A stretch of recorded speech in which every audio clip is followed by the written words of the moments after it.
Hello student, स्वागत है आपका MYR मैथ्स भाई रोहित में। आज हम पढ़ते हैं कक्षा 11वीं की गणित। कक्षा 11वीं की गणित में जी हमारा पहला अध्याय है। पहले हम पढ़ते हैं इसका इंट्रोडक्शन। तो हमारे पहले अध्याय का नाम है अध्याय 1। अध्याय 1 का नाम है हमारा समुच्चय। ठीक है, इसको इंग्लिश में बोलते हैं सेट। तो देखिए, समझते हैं समुच्चय है क्या, दिया किसने था इस समुच्चय की अवधारणा को, है ना। तो सबसे पहले बात करते हैं इसके बेसिक से, मतलब कि हिंदी अर्थ इसका हो क्या जाएगा हमारे लिए समझने के लिए मोटे मोटे रूप में हम इसको क्या कहेंगे। समुच्चय का मतलब होता है समूह। हम ये नहीं बोलते कि बिल्कुल समूह, लेकिन इसी टाइप में हम समझेंगे। समुच्चय का मतलब होता है समूह। जो दिया किसने था, जो दिया था जॉर्ज कैंटन ने, है ना। इसको देने वाले थे 1845 से 1918 तक इनका कार्यकाल रहा, है ना। नाम था इनका जॉर्ज कैंटर, है ना। तो ये दिया था किसने, जॉर्ज कैंटर ने, है ना। तो जॉर्ज जो कैंटर थे, है ना, इन्होंने समुच्चय के बारे में सबसे पहले हमें इसकी अवधारणा दी। समुच्चय का मतलब होता है, इसका सीधा सा एक उदाहरण समझें तो समूह। समुच्चय का मतलब समूह। ये कहलाता क्या है, कैसे इसको पढ़ना है। तो देखिए, समुच्चय, जैसे समुच्चय का मतलब समूह बनाना। जैसे हमने आपसे बोला कि 1 से 10 तक की सम संख्याओं का समूह, 1 से 10 तक की सम संख्याओं का समूह, भारत की नदियों का समूह या समुच्चय बोल सकते हैं। भारत की नदियों का समुच्चय, विभिन्न प्रकार के त्रिभुज हुए उनका समुच्चय, है ना।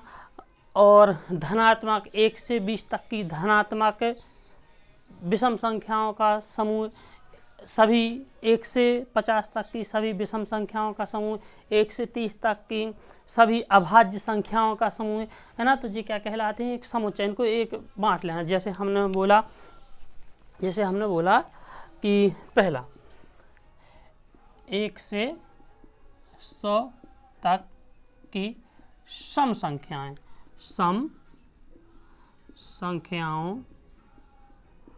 का समूह या समुच्चय, है ना। समुच्चय बनाना। हमने बोला भारत की सभी नदियों का समूह, भारत की सभी नदियों का समूह, है ना। तो इस प्रकार से ये क्या कहलाएगा, समुच्चय कहलाएगा। यदि हम समुच्चय की परिभाषा की बात करें, समुच्चय की यदि हम परिभाषा की बात करें तो क्या हो जाएगी, समुच्चय आंकड़ों के सुपरिभाषित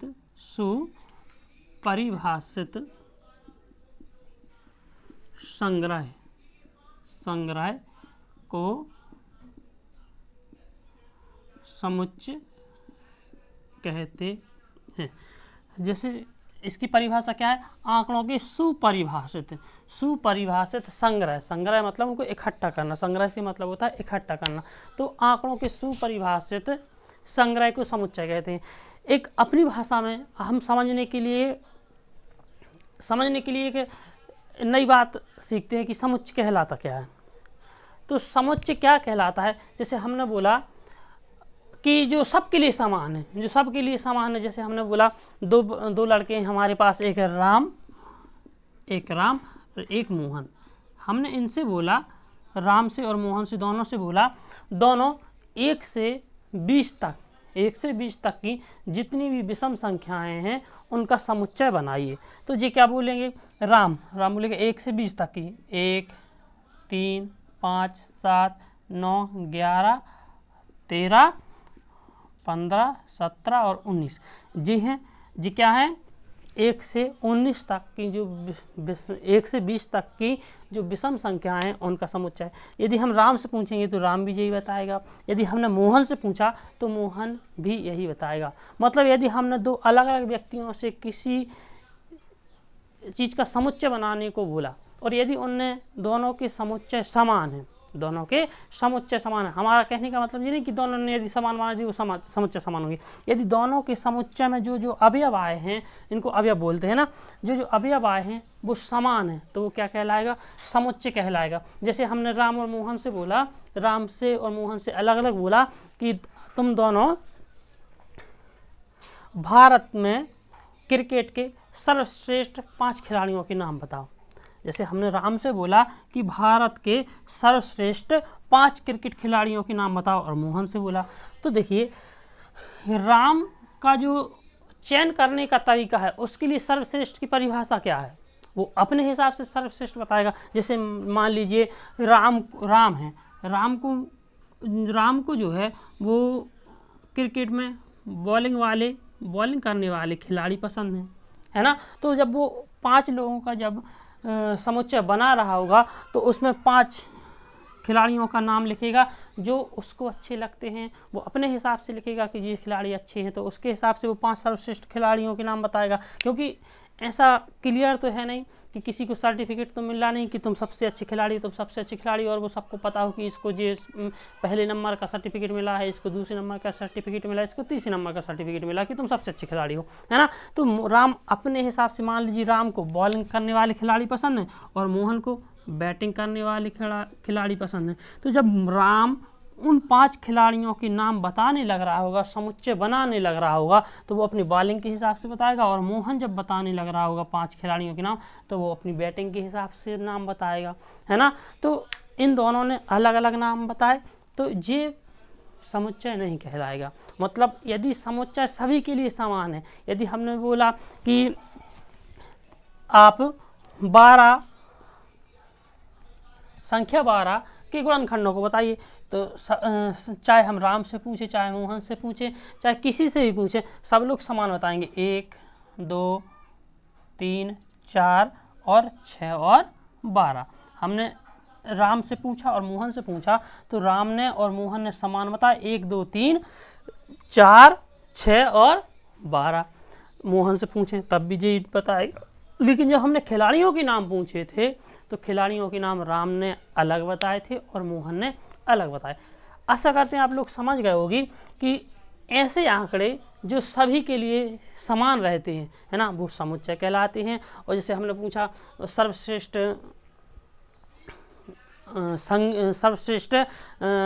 सिंगर के नाम बताइए, हमने राम और मोहन से बोला कि तुम भारत के सर्वश्रेष्ठ 5 सिंगर के नाम बताइए, मोहन से बोला आप सर्वश्रेष्ठ 5 सिंगर के नाम बताइए। हो सकता है राम को पॉप सिंगर पसंद हो, है ना, तो वो अपने हिसाब से नाम बताएगा, और इसको इमोशनल सॉन्ग्स पसंद हो तो वो इमोशनल सिंगर्स के नाम बताएगा, है ना। तो दोनों के लिए ये सिंगर की परिभाषा 5 सर्वश्रेष्ठ सिंगरों का समुच्चय नहीं कहलाएगा। क्यों? क्योंकि दोनों के लिए सिंगर अलग अलग हो सकते हैं, है ना। तो ऐसे आंकड़े इसलिए बोला गया है, समुच्चय की परिभाषा क्या है, आंकड़ों के सुपरिभाषित संग्रह को। मतलब हम चाहे 4 लोगों से पूछें या 5 लोगों से पूछें, यदि उनके आंकड़े समान है एक ही चीज़ के, है ना, तो वो क्या कहलाते हैं, समुच्चय कहलाते हैं। जैसे हमने बोला 12 के गुणनखंड लिखिए, हमने बोला कि भारत में गंगा नदी में मिलने वाली नदियों के नाम बताइए, तो जो गंगा नदी में जो नदियाँ मिल रही हैं किसी से पूछें वही उनके नाम बताएगा, है ना। तो ऐसा नहीं कि कोई गधा बच्चा है और वो कुछ और बता दे और होशियार बच्चे को पता है तो बता दे, आप बोलो कि सर दोनों ने अलग अलग बताए तो ये समुच्चय नहीं होगा। नहीं, जो वास्तव में मिलती है नाम उसी के बताए जाएंगे। अब कोई ये थोड़ी बोलेगा कि गंगा नदी में, है ना, गंगा नदी में हमने कृष्णा नदी को मिला दिया, है ना, या गोदावरी को मिला दिया, है ना। तो जो गंगा नदी में मिलती हैं उन्हीं के नाम बताए जाएंगे, तो वो क्या कहलाएगा, एक समुच्चय कहलाएगा। अब जैसे हमने बोला कि 5 सर्वश्रेष्ठ सब्जेक्ट के नाम बताइए, या जो सबसे अच्छे 5 सब्जेक्ट हैं उनके नाम बताइए, तो राम के हिसाब से हो सकता है उसको कोई और सब्जेक्ट अच्छे लगते हो, मोहन को कोई अदर सब्जेक्ट अच्छे लगते हैं तो वो उनके हिसाब से नाम बताएगा, है ना। तो ये क्या होगा, समुच्चय नहीं कहलाएगा।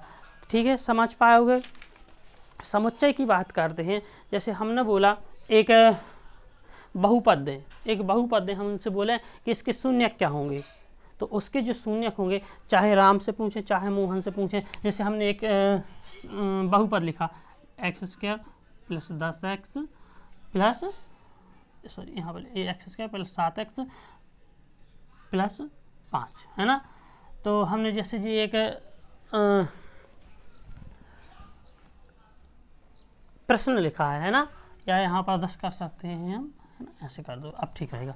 हमने एक बहुपद लिखा है x² प्लस 7x प्लस 10। हमने उससे पूछा कि इसके इस बहुपद के शून्य क्या होंगे, इस बहुपद के शून्य क्या होंगे। तो इस बहुपद के जो दो शून्यक आएंगे है ना, कौन कौन, -5 और -2, ये दो शून्यक होंगे। चाहे हम राम से पूछें, चाहे मोहन से पूछें, चाहे श्याम से पूछें, हम किसी भी व्यक्ति से, किसी भी स्टूडेंट से हम पूछेंगे कि इसके शून्य क्या होंगे, तो यही दो शून्यक बताएगा। तो ये क्या कहलाएंगे, इस बहुपद के शून्य एक समुच्चय का निर्माण करेंगे।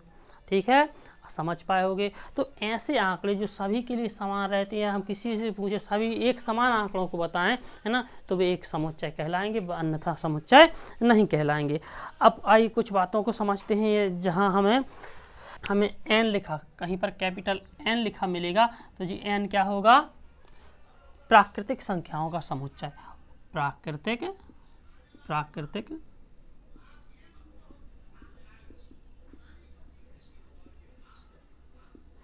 संख्याओं का समुच्चय। जी n क्या होगा, प्राकृतिक संख्याओं का समुच्चय। z होगा पूर्णांक संख्याओं का समुच्चय। r क्या होगा, वास्तविक संख्याओं का समुच्चय।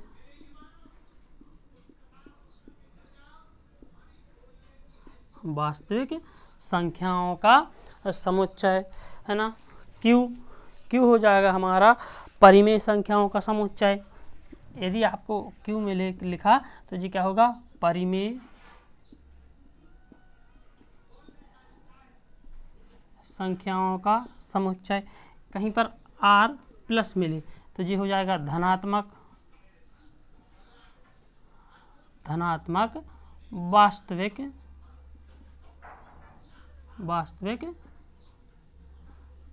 संख्याओं का समुच्चय। धनात्मक वास्तविक संख्याएं मतलब जैसे जो भी संख्याएं वो सभी क्या हो, धनात्मक हो, है ना। और यदि आपको मिले z प्लस मिले, है ना, तो धन पूर्णांक संख्याओं का समुच्चय, है ना। धन पूर्णांक संख्या मतलब धन 1, धन 2, है ना, धन की जितनी भी धन की धनात्मक संख्याएं होती हैं 1 से लेके धन अनंत तक वे संख्याएं, है ना। जैसे हमें मिले q प्लस, तो ये क्या दिखाएगा, धनात्मक परिमेय संख्याएं, धनात्मक परिमेय संख्याओं का समुच्चय, है ना।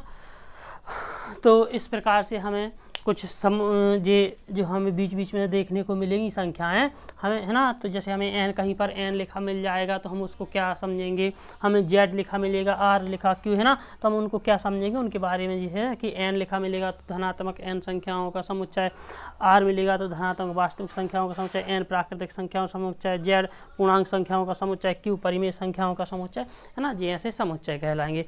अब समुच्चय को पढ़ा कैसे जाता है और लिखा कैसे जाता है, तो देखिए जो समुच्चय होते हैं, समुच्चय, है ना, उनको इंग्लिश में क्या बोलते हैं, सेट। जो सेट होते हैं उनको अंग्रेजी वर्णमाला के बड़े अक्षरों के द्वारा दिखाया जाता है। जैसे कि एक समुच्चय A है, एक समुच्चय B है, समुच्चय C, समुच्चय D, समुच्चय Q, समुच्चय R, है ना। तो जो समुच्चय होंगे, सेट होंगे, उनको अंग्रेजी वर्णमाला के बड़े अक्षरों के द्वारा दिखाया जाएगा और उनके जो अवयव होंगे, है ना, उनके अंदर जो संख्याएं होंगी, है ना, उनको अंग्रेजी वर्णमाला के छोटे अक्षरों के द्वारा दिखाया जाएगा, A, B, C, D। उदाहरण के लिए हम एक समुच्चय लेते हैं, उसमें आपको अच्छे आराम से आसानी से समझ में आएगा। तो देखिए समुच्चय, हम एक समुच्चय बनाते हैं। जैसे हमने एक समुच्चय लिया A, समुच्चय A है, वह किसका समुच्चय है, समुच्चय A जो है वो अंग्रेजी वर्णमाला के स्वरों का समुच्चय है। तो हम जानते हैं अंग्रेजी वर्णमाला में स्वर कितने होते हैं, ए ई आई ओ यू। ये क्या है, एक समुच्चय है। समुच्चय किसका, कौन सा समुच्चय है, ए। किसका समुच्चय है, अंग्रेजी वर्णमाला के स्वर अक्षरों का समुच्चय। तो जो समुच्चय होता है उनको मंझले कोष्ठक के अंदर रखा जाता है। हमने कोष्ठक पढ़े हैं, ये छोटा कोष्ठक होता है, ये मंझला कोष्ठक होता है और ये बड़ा कोष्ठक होता है ना। तो जो समुच्चय होता है, समुच्चय के जितने अवयव होते हैं उनको मंझले कोष्ठक के अंदर रखा जाता है। तो देखिए यहाँ पर एक बात आती है कि समुच्चय जो है, ए एक समुच्चय है। अभी इसके हम आगे और बताएंगे समुच्चय लिखने के कितने प्रकार होते हैं, जो आपको समझने में आसानी हो इसलिए हम लिख लिया। ए जो है समुच्चय है, वह किसका समुच्चय है, वह अंग्रेजी वर्णमाला के स्वरों का समुच्चय है। तो अंग्रेजी वर्णमाला में स्वर कितने होते हैं, 5 होते हैं, ए ई आई ओ यू। ठीक है, तो देखिए जो समुच्चय होंगे उनको अंग्रेजी वर्णमाला के बड़े अक्षरों के द्वारा दिखाया जाएगा, जो ए समुच्चय। और जो समुच्चय के जो अवयव होंगे, जो अंग्रेजी वर्णमाला के जो स्वर हैं ए ई आई ओ यू, ये इस समुच्चय ए के क्या है, सदस्य हैं। हम इसको कैसे पढ़ सकते हैं, ए समुच्चय ए का सदस्य है, या इसको ए भी, इस ए को, ई को, आई को, ओ को, यू को हम इनको अवयव भी बोल सकते हैं, सदस्य भी बोल सकते हैं, या हम इसको मैं हैं भी बोल सकते हैं। मैं है मतलब हमारे कहने का मतलब है ए सेट ए में है, ई सेट ए में है, आई सेट मतलब समुच्चय, आई समुच्चय ए में है, ओ समुच्चय ए में है, यू समुच्चय ए में है। या हम ये बोल सकते हैं ए समुच्चय ए का सदस्य, ई समुच्चय ए का सदस्य है, आई समुच्चय ए का सदस्य है। या हम इसको अवयव भी बोल सकते हैं, ए समुच्चय ए का अवयव है, ई समुच्चय या सेट, ई सेट ए का अवयव है, आई सेट ए का अवयव है। इसको हम अंग्रेजी में एलिमेंट्स भी बोल सकते हैं। ई एलिमेंट्स है सेट ए का, आई एलिमेंट्स है सेट ए का, ओ एलिमेंट है सेट ए का। ये तो रही पढ़ने की बात कि हम इसको ऐसे पढ़ेंगे, है ना। यदि हमें इसको संकेत के रूप में लिखना हो तो इसको ग्रीक भाषा के एप्सिलॉन के द्वारा दिखाया जाता है। जैसे हमने लिखा ए समुच्चय ए, स्मॉल ए कैपिटल ए का सदस्य, तो हम लिखेंगे ए, इसको जी है ग्रीक भाषा का एप्सिलॉन, ए एप्सिलॉन ए। या इसको पढ़ने की बात कहें तो इसको ऐसे पढ़ेंगे, इसको एप्सिलॉन या बिलोंग कह देंगे। बिलोंग का मतलब होता है जी वहाँ से बिलोंग करता है। जैसे हमसे कोई एड्रेस पूछता है आप कहाँ से हो, तो हम बोलते हैं हम सागर ज़िले से बिलोंग करते हैं, कि हम सागर ज़िले से हैं तो हम बोल देंगे कि हम सागर ज़िले से बिलोंग करते हैं। या हम एमपी से बिलोंग करते हैं, या हम इंदौर ज़िले से बिलोंग करते हैं, या हम इंडिया से, कहीं हम विदेश जाते हैं घूमने, है ना, अदर्स कंट्री जाते हैं तो हम बोलते हैं हम इंडिया से बिलोंग करते हैं, मतलब हम वहाँ के हैं। जैसे हम मान ले कहीं यूपी गए, यूपी में हमसे किसी ने हमसे पूछा आप कहाँ से हो, तो हम बोल देंगे हम एमपी से बिलोंग करते हैं, मतलब हम एमपी से हैं। तो ऐसे ही ए जो ए है, A elements, A belongs to A, इसको क्या पढ़ेंगे, ए बिलोंग्स टू ए, या ई बिलोंग, ये एप्सिलॉन है, ये ग्रीक भाषा का शब्द है, इसको क्या है एप्सिलॉन, हिंदी में लिखें तो एप्सिलॉन, है ना। तो ये ग्रीक भाषा का शब्द है एप्सिलॉन। इसको कैसे पढ़ेंगे, जैसे ई बिलोंग्स टू ए, मतलब ई बिलोंग टू ए, मतलब ई जो है समुच्चय ए का सदस्य है ना। ऐसे ही लिख देंगे आई बिलोंग्स टू ए। यदि ये आई, इसका मतलब है आई जो है सेट ए में है, मतलब जैसे हमने लिखा ओ बिलोंग्स टू ए, तो मतलब जो ओ अक्षर है वह सेट ए का सदस्य है। यदि ऐसा लिखा है इसका मतलब ए सेट ए का सदस्य है, ई सेट ए का सदस्य है, आई सेट ए का सदस्य है, ओ सेट ए का सदस्य है, यू बिलोंग्स टू ए, मतलब यू सेट ए का सदस्य है। यदि ऐसा लिखा मिल जाए, जैसे हमने लिखा सी या डी लिखते हैं, डी नॉट, जब कोई सदस्य नहीं होगा तो उसको कैसे दिखाएंगे, ऐसे, जैसे डी नॉट बिलोंग्स टू ए, मतलब डी ए का सदस्य नहीं है। डी जो है सेट ए का सदस्य नहीं है। एम नॉट बिलोंग्स टू ए। जब कोई अवयव, इनको क्या बोलते हैं, अवयव भी बोलते हैं, सदस्य भी बोलते हैं। यहाँ हम ये बोल सकते हैं ए ई सेट ए में है ना। तो जब कोई सदस्य किसी सेट का अवयव नहीं होगा तो उसको हम कैसे लिखेंगे, ऐसे, D not belong to A, M not belong to A. इतनी बात आप लोगों को समझ में आ गई होगी कि जो सेट होते हैं, जो समुच्चय होते हैं, है ना, उसको कैसे लिखते हैं, मंझले कोष्ठक के अंदर उनके जो अवयव होते हैं। और जैसे हमने बोला सेट ए किसका सेट था, ये किसका सेट था, ये सेट था अंग्रेजी वर्णमाला के स्वरों का। जैसे हमने बोला बी सेट है, किसका सेट है, 1 से 10 तक की सभी सम संख्याओं का, 1 से 10 तक की सभी सम संख्याओं का। तो क्या आ जाएगा, 2 4 6 8 और 0, है ना। ये आएगा 2 4 6 8 और 0। तो ये क्या है, सम संख्याएं हैं। तो बी सेट है, किसका सेट है, 1 से 10 तक की सभी सम संख्याओं का। तो हम इसको लिख देंगे 2 belongs to B, 4 belongs to B, 3 not belongs to B. मतलब दो है जो सेट बी का सदस्य है, 4 सेट बी का सदस्य है, लेकिन 3 सेट बी का सदस्य नहीं है। क्योंकि इसमें देखिए 3 नहीं है, इसमें डी नहीं था, इसमें एम नहीं था। इस प्रकार से इसको लिखेंगे, है ना। समझ पाए होगे। तो इसमें 3 बातें याद रखेंगे अपन, है ना, कि इसको कैसे मंझले कोष्ठक के अंदर लिखा जाता है। जो उसमें सदस्य, जो सेट होगा उसको अंग्रेजी वर्णमाला के कैपिटल लेटर से दिखाया जाता है, और उसके जो अवयव होंगे उसको स्मॉल लेटर से दिखाया जाता है। यदि लेटर हैं तो उसको स्मॉल लेटर से दिखाया जाएगा। अब बात करते हैं समुच्चय को हम कितने प्रकार से लिख सकते हैं, या निरूपित, इसको बतलाने की या दिखाने की या निरूपित करने की कितनी विधियाँ होती हैं। इसको मिटा दें।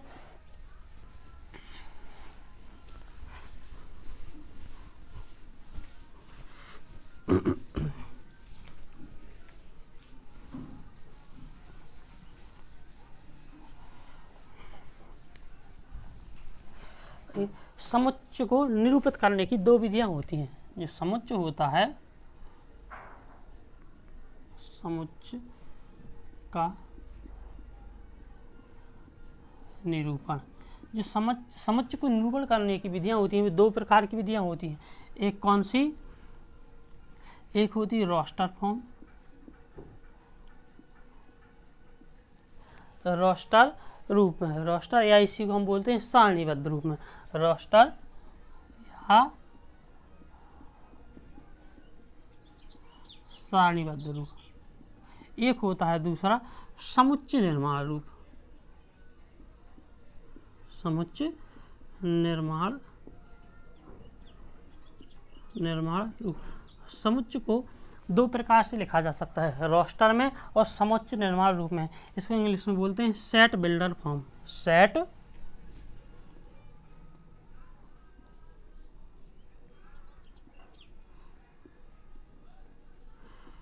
बिल्डर रोस्टर रूप, या दूसरा समुच्चय निर्माण रूप में। सबसे पहले हम देखते हैं रोस्टर रूप। रोस्टर रूप में क्या होता है, रोस्टर फॉर्म क्या कहलाता है। तो जब रोस्टर फॉर्म में समुच्चय के अवयवों को लिखने के लिए इसमें मंझले कोष्ठक का उपयोग किया जाता है। उदाहरण के लिए हम एक आपको समुच्चय बना के दिखाते हैं। जैसे हमने लिखा, लिख लें 48 के गुणनखंड, 48 के गुणनखंडों का समुच्चय बनाइए, 48 के गुणनखंड। तो 48 में किस किस संख्या से भाग जाता है, 1 का, 2 का, 3 का, 4 का, 6 का, 8 का, 12 का, 24 का और 48 का, इन सब का भाग जाता है। तो इसको कैसे लिखेंगे, मंझले कोष्ठक में लिखेंगे।